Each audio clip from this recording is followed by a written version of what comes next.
If you're new to F1, here's what an F1 race weekend looks like. Welcome back to F1 Basics Part 2, where I'm going to turn you into an F1 pro before the first race in Australia. So an F1 race weekend can be divided into two parts, whether it's a standard race weekend or a sprint race weekend. Most race weekends are standard, and here's what the schedule looks like. On Friday, you've got two 1-hour practice sessions. They are called P1, P2 or FP1, FP2. This is where the teams and drivers will test out different setups, tire compounds, fuel loads, just to figure out the best way to set the car up for Saturday and Sunday. And while you might see different drivers popping up at different times on the leaderboard, it doesn't really matter. The practice times are not representative. On Saturday, you've got one more 1-hour practice session called FP3, and then later on you have the qualifying. Qualifying is going to decide which driver is going to start at which position for the race on Sunday. It's a 3-step process. The first session is Q1, which is an 18-minute session, and all the drivers will set out the times, and the slowest 6 will be eliminated. That was 5 earlier, but now that we have 22 cars, the lowest 6 will be eliminated. Then all the times are reset once again for Q2, which is a 15-minute session. Once again, everybody sets their lap time, and the last 6 are eliminated. The times are reset once again for Q3, which is a 12-minute session,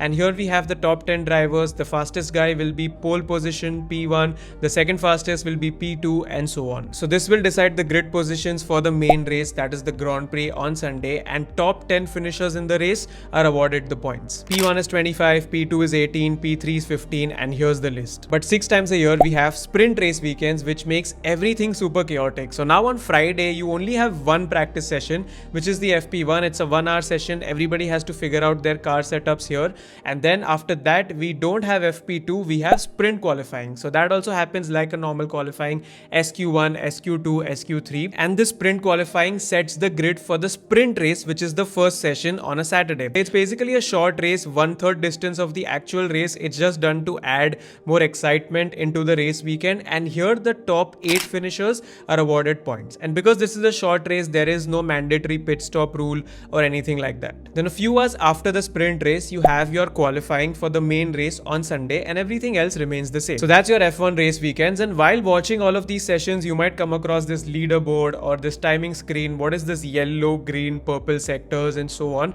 That's what I'm going to cover in the part 3. You will be a pro at reading these details after that. So make sure that you follow, share this with your friends who are new to F1, and let me know whether you like sprint weekends or not. This time they've put a sprint weekend in Singapore. I don't understand why. Would love to know your thoughts on that.